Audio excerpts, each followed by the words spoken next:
have to plug that. Began her career in public service as an advocate for the rights of children with disabilities. She served in several local offices before her election to the Oregon House of Representatives in 1981, where she became House Majority Leader. She went on to serve 2 terms as Secretary of State and then to be elected governor, the only woman, we keep saying first, we hope it's first, so far only woman to serve in that position.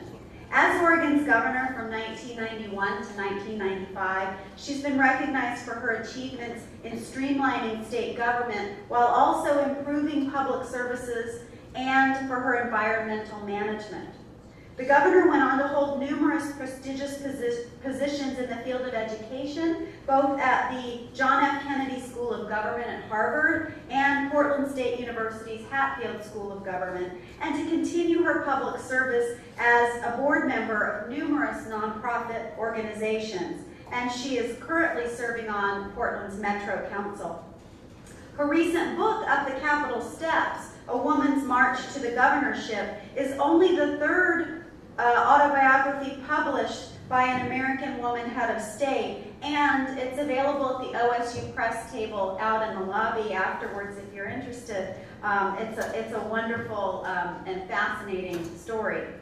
I also wanted to mention that Governor Roberts is part of Vision 2020, which is an effort to increase women in senior leadership, promote equal pay for equal work, and to mobilize women's collective strength to live out the vision of equity in this country. And if you're interested in that effort, there is a website at www.drexel.edu/vision 2020.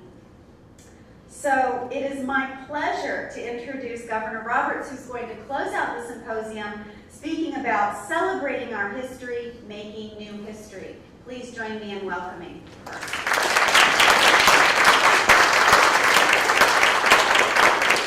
Thank you very much, and I appreciate those of you who were willing to move forward, and those who were not, that's fine too. So.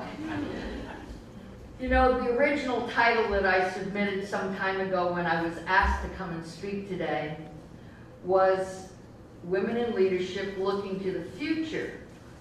And when I looked at that title again, I suddenly felt very hesitant and even unfamiliar with the territory I was in when I started thinking about how I talked about the future.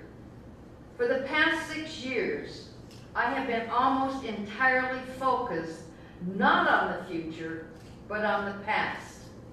For instance, as I prepared to donate my personal papers to the library at Portland State University, I sorted through thousands of items, speeches, letters, photographs, mementos, keepsakes, and I divided them into labeled boxes: school board, community college, county commissioner, legislator, secretary of state, election 1990, governor, Harvard, Portland State, first book, awards, all these boxes with labels, and I filled them.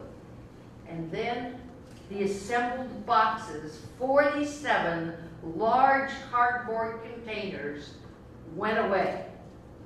I breathed a sigh of relief as I understood that my papers would be in good hands. My garage and attic were definitely not an archival setting. My clutter and years of collection had suddenly become an historically preserved piece of history. But it was also this year-long sorting project that, rather than freeing me, would envelop me deeply in the past for another 5 years. From sorter of the past, I became writer and recorder of the past as I set out to write my autobiography, one that would include my 4 years as Oregon's first woman governor. Now, at the time, Governor Madeline Kunin of Vermont was the only female governor in our country to have put her life story on paper. Her book, Living a Political Life, was published in 1994. A decade later, no other woman governor had published her life story, and shared what it was like to campaign for and serve in her state's highest office. As one of America's first 10 women governors, I was becoming concerned that our place in history would go unrecorded, told perhaps by others, but not by the women who politically pioneered those positions. 4 of the first 10 women governors elected in their own right are already deceased. This story is literally slipping through our fingers. So feeling an obligation to set some of this omission right, I began writing. My family, my childhood, my first marriage, the birth of my 2 sons, the early stages of my political awakening. Month after month after month, I wrote. Chapter after chapter, my memories began to create a manuscript. I was buried in the past, old memories, old research, photographs. As I approached the 5-year mark, I recognized that I had been traveling an emotional road, unpacking the boxes of my life. I had become part storyteller and part self-therapist. The project felt endless as the years passed. And I'll tell you truthfully, I might have thrown in the towel at the halfway mark were it not for the women, young and old, who kept asking me, "How's the book coming along?" It was no longer my book.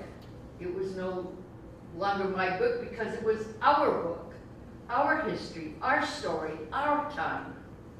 It began to make me aware that history is meant not to sit on a shelf collecting dust, but to devour, to think about, to talk about, and share. Additionally, first-hand accounts have a special ability to not only record history, not only teach and educate, but to transport the reader back to another time, another place, even another experience. For instance, as women in Oregon continue to make history in a broad number of fields, it becomes more and more crucial that we all understand and appreciate our own history as women. As women, and Jackie mentioned this today on the panel, we certainly don't agree on every issue or policy, particularly in the political sphere, but most of us would agree that politics are healthier and more transparent when women are a voting component of every government body. When we have a voice, when we are at the table, we are most often able to change the menu. Without this inclusion at the policy level, American women could find a more limited future before them. But if we understand women's history, we know we can't stand idly by and ignore those who would in fact limit our future. The women of 100 years ago were fighting. They were fighting for child labor laws, for the right to family planning information, for property ownership rights, and of course, for the right to vote. Their passion, risk-taking, and commitment is part of the legacy that has been left to us. And now it is our turn to create new legacies and to be the role models for the generations that follow. During the past year, as we have celebrated the 100th anniversary of Oregon women gaining the right to vote, as we have researched that history and the history of the 5 failed ballot measures and the 40-year effort, the amazing women leaders who never gave up, that history has both inspired and enlightened us. We learned that this decades-long battle had significant impacts on Oregon and on Oregonians. It divided some families. It frustrated the legislature. It filled hundreds of pages of newspapers. And it mobilized women of every economic, social, religious, and racial stripe. when the first legislatively referred ballot measure was voted on in 1884, it received only a 28% yes vote. By 1900, that approval rate at the ballot had grown to a near successful 48%, but close was obviously not good enough. Women had already gained voting rights in other states, western states at least, Wyoming in 1890, Colorado in 1893, Utah and Idaho in 1896, but not Oregon. When the new Citizen Initiative Petition Law went into effect in 1902, the Oregon suffragists thought they had a new tool for success. But the new initiative law did not turn out to be a panacea for suffrage. In fact, in Oregon, quite the contrary. Using this new ballot option, the vote failed in 1906, 44% approval. It failed again in 1908 with 39% approval. And in 1910, it had dropped to only 37% of the vote.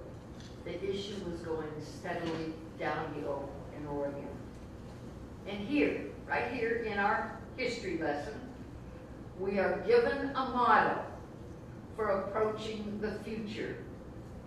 During the national struggle for women's right to vote, suffragist Susan B. Anthony gave us a message for all the decades to come. It applied then, and I believe strongly it applies now. She said clearly and strongly, never, never another season of silence. And in 1912, under the leadership of Dr. Esther Poole Lovejoy, Oregon suffrage movement took that message to heart. Never another season of silence. Esther assembled a team of women leaders, and the 1912 campaign took on a new look, a new strategy, a new activism, and created one of the strongest political coalitions that Oregon had ever witnessed. And it is that history that is the foundation on which we now build for the future.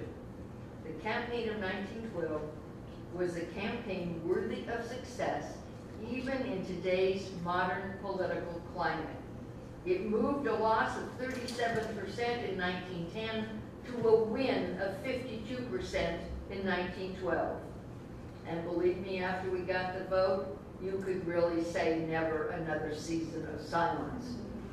And now today, every place you look in our state, Oregon women are making history and changing history.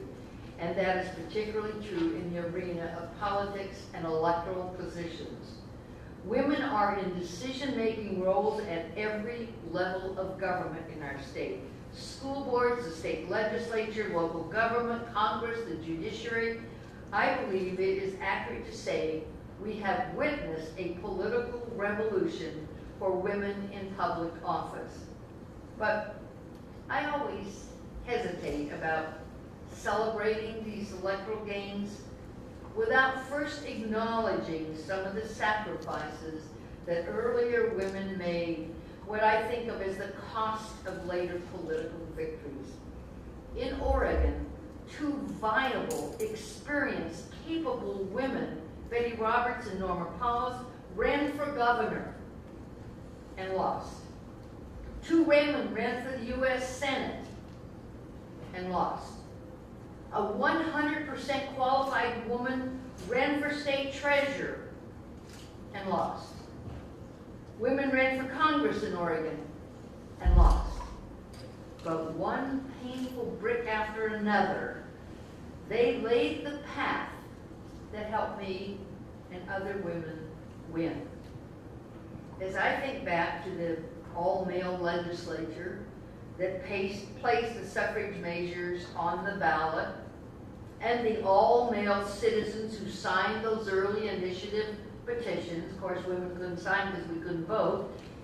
They signed the petitions and placed the last four measures on the ballot.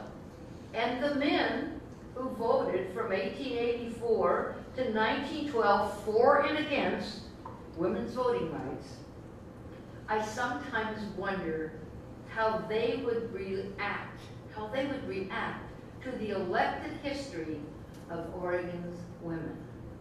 Think about it. In Oregon, we've had a female U.S. Senator, 5 women in Congress, 3 female Secretaries of State, 2 women superintendents of public instruction, 1 woman labor commissioner, 1 woman attorney general, 4 women on our state Supreme Court bench, 3 mayors of the largest city in Oregon, Portland, 4 women speakers of the House, a woman mayor of every one of Oregon's 10 largest cities, 3 women on Oregon's federal bench, and I have had the honor to serve as Oregon's governor.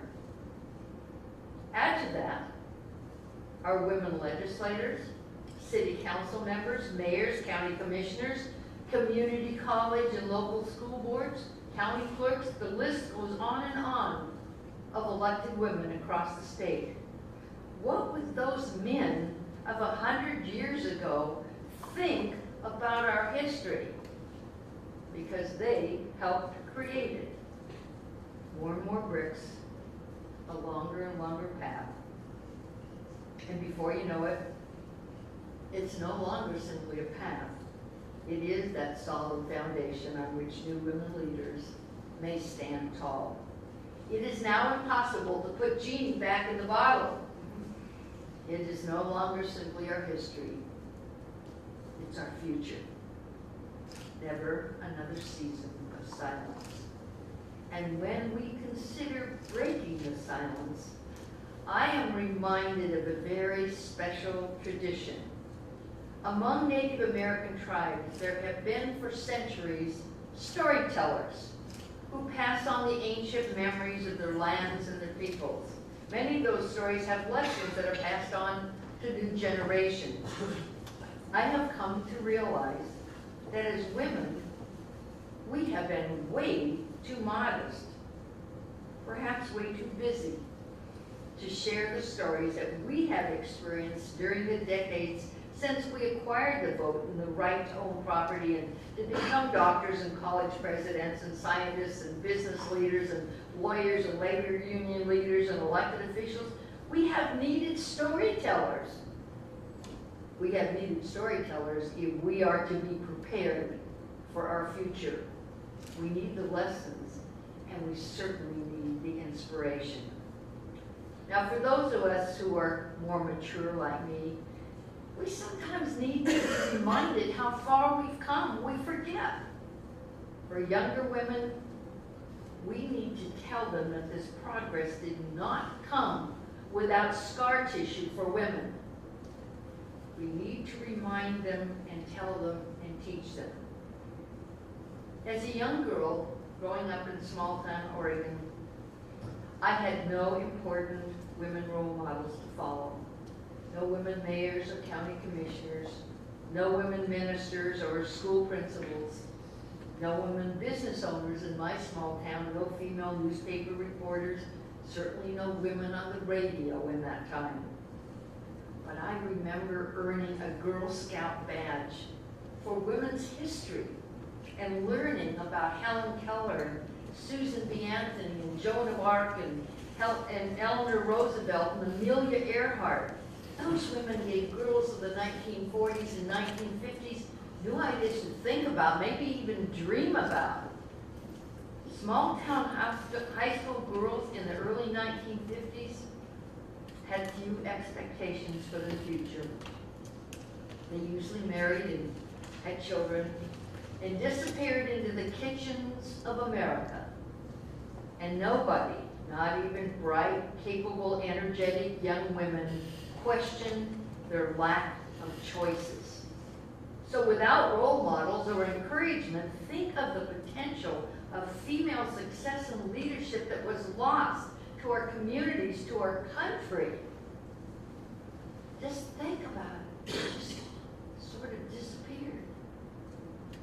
Way back in the 1940s, when I went to my small local library to try to learn about women in history, the resources available to me were so limited, I had to scrape it out of separate little books to Today, our published storytellers are beginning to fill library shelves.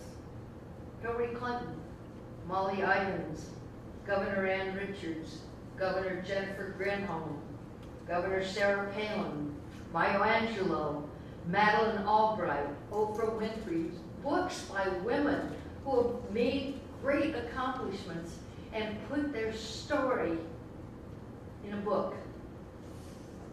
And now, what I think of as the leadership taken by the exceptional new academic partnership between Oregon State University Press and Portland State Center for Women, Politics, and Policy has expanded our storytelling. This bookshelf is much improved, dramatically improved even for Oregon. The wonderful book that records the life story of Justice Betty Roberts shares the history of a mother of 4 from Texas who became the first woman on the Oregon Supreme Court. The publication of the amazing African-American woman, Adele Gordley, who succeeded in becoming Oregon's first African-American state senator, and my autobiography of a small-town girl who became Oregon's first female governor, a book that attempts, at least for me, to answer the question, what takes a little girl from dolls and tea sets to the office of governor? We are bringing our place in history out of the shadows. This growing library collection will become an important research source on one state's women leaders and their history. These books will answer questions, and they will raise questions. Younger women will learn about both our successes and our failures. Sometimes, instead of raising questions, some of these books will raise our anger. New Jersey Governor Christy Todd Whitman's book, which she wrote as a Republican on her frustrating years of service in the Bush White House, you'll be angry when you read part of that book. Justice Betty Roberts revealing accounts of the huge lack of acceptance when she became the first woman on the Oregon Court of Appeals. These looked like successes. We looked at what was happening with the former governor of New Jersey. It looked like a success. She was in the White House. And Betty was on the Court of Appeals. It looked like successes. But to those women, they didn't feel like successes.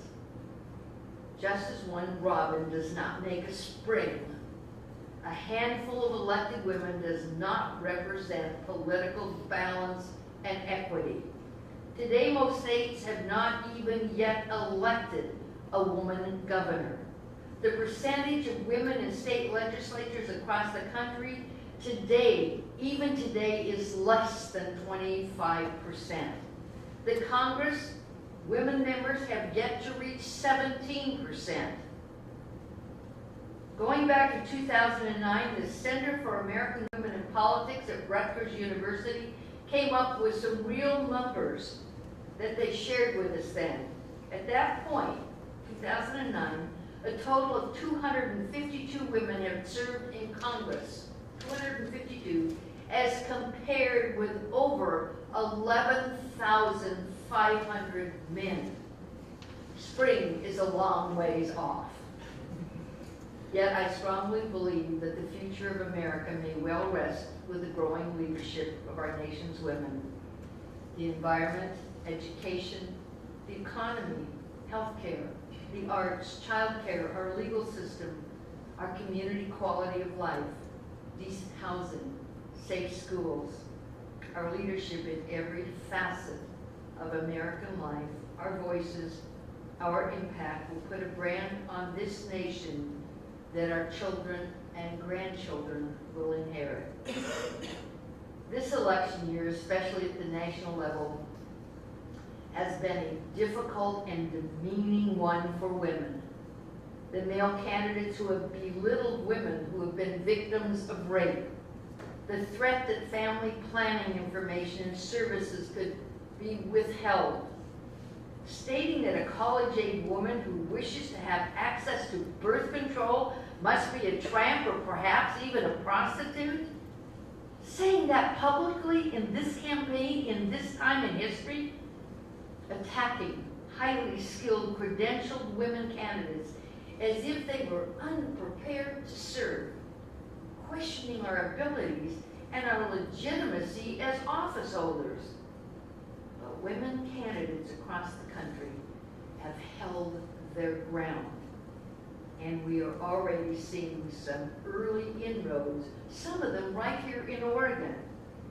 An off-year congressional election this past year to fill a vacancy has finally again returned a woman to Oregon's congressional delegation. Suzanne Bonamici is pretty much certain to win her full term in Congress in next week's election. And for the first time in Oregon history, a woman now holds the office of Attorney General. Ellen Rosenblum won a stunning competitive victory in the May primary election, and the governor appointed her to fill the seat. She will, no question in my mind, she will win her first four-year term on November 6th. Plus, the new women's faces in this year's legislative races add more numbers and experience and credentials than I have seen for a number of years. We have a family physician running for the state senate in Beaverton. We have 2 attorneys running for the House from the Portland area. We have an elected port commissioner from Coos Bay running. 2 successful businesswomen, one from McMinnville and one from East Multnomah County. And we have a licensed electrician from Salem who has been practicing in the building trades for 32 years. Those are just examples of some of the women who are running for the legislature and have a good chance for success this year. If as many of these new women are successful as I would predict, and when you add them to the women who are currently returning to service in the House and Senate, we could set a new record in Oregon for women legislators, possibly, very possibly, over 30%. And with the House currently split 30-30, Democrats and Republicans, 30-30 along party lines, if the Democrats reach 31 or more, the chances are very high that Oregon will once again have a woman Speaker of the House. So perhaps our next set of historical questions might sound like this. What takes a little girl from Dolls and Tea Sets to the office of Speaker of the House? What takes a little girl from Jump Rope and Jacks to the presidency of a major university? What is the pathway from a little girl playing princess to a woman who plays WNBA basketball? When does a little girl take the step from playing with her dollhouse to dreaming of designing skyscrapers and beautiful bridges? What takes a little girl from running her summer lemonade stand to becoming CEO of a worldwide corporation? We all understand the incredible importance of quality education and the role it plays in success. We certainly acknowledge the role that an encouraging family plays. But where do women turn for mentorship? Where do they turn for inspiration? I was thinking about that question, and I found myself reminded that many new experiences and challenges happen not simply in your younger years, but well into maturity at any age. If a woman is willing to test herself, to take some risks, to try something new, an opportunity for success may be just around the corner. I'll tell you a quick story. After I completed my term as governor of Oregon, I completely diverged in my professional work life and entered the world of higher education, a world I had not been part of before. I left for the East Coast in the spring of 1995 only 3 months after leaving office as governor, to accept a position at the Kennedy School of Government at Harvard University. I became, I love this title, the Director of Programs for Senior Executives in State and Local Government. Took 2 business cards to put that on. But talk about a fish out of water. Just imagine taking on this new position as a first-time academic director and doing it at Harvard University with its 300 plus years of academic standards and traditions. Even after more than 20 years in elected office, including my tenure as Oregon's governor, I often felt at Harvard more like the small-town kid from Oregon than the strong, skilled leader that I had developed into over the past 2 decades. It had been a long time since I had been a newbie, stepping into unfamiliar territory, trying to decipher new expectations, learning new processes, trying to translate new academic acronyms, and trying to figure out where the coffee and the women's restrooms were. Yet it was a great reminder for me of how new students feel, how recent grads feel confronting a tough job interview in what seems like uncharted waters. Many of us in comfortable, long-time positions have not experienced that lost in the woods feeling for a number of years. When I arrived at the Kennedy School campus, I had moved into a temporary student apartment at the business school over the weekend, had no TV, no phone, no car, no family, was newly widowed, and was beginning a job in a challenging setting in a brand new field of endeavor thousands of miles from Oregon. Lost in the woods barely describes how I felt on that first couple of days. But I want to tell you, I had a secret weapon. The student counseling office, the director there, had a brother in Oregon that I knew, and she was expecting my campus arrival. Her role was to obviously aid students with academic questions. Her job was not faculty hand-holding. But you know how counselors are? They can't resist a lost sheep. She was there mentoring, encouraging, and helping me for several months until I was sort of ready to solo. That's the kind of mentoring and encouragement you need when you step into a new role. Somebody who will help you over that first period of time. I was much more prepared for the academic setting when I arrived at Portland State University 5 years later in my new role at the Hatfield School of Government as Associate Director of Leadership Development. Perhaps I might view part of my Kennedy School experience as an internship, but I now walk onto the Portland State campus into my new offices feeling confident and prepared. I spoke with new faculty associates as an equal in planning meetings and curriculum design discussions. There it was, building credentials, building confidence, and stepping up to leadership. And that story represents my faith in the leadership that women now have available to them at any age in our culture. We must build our credentials. We must strengthen our self-confidence.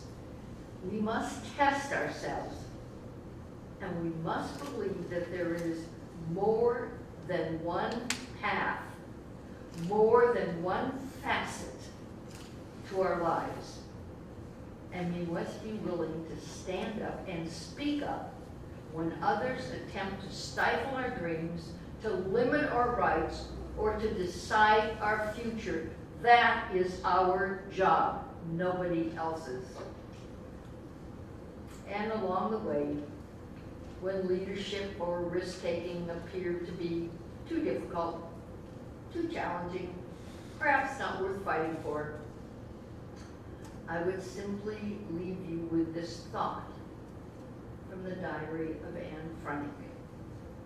How wonderful it is that nobody need wait a single moment before starting to improve the world. As I said before, never another season of silence. Thank you.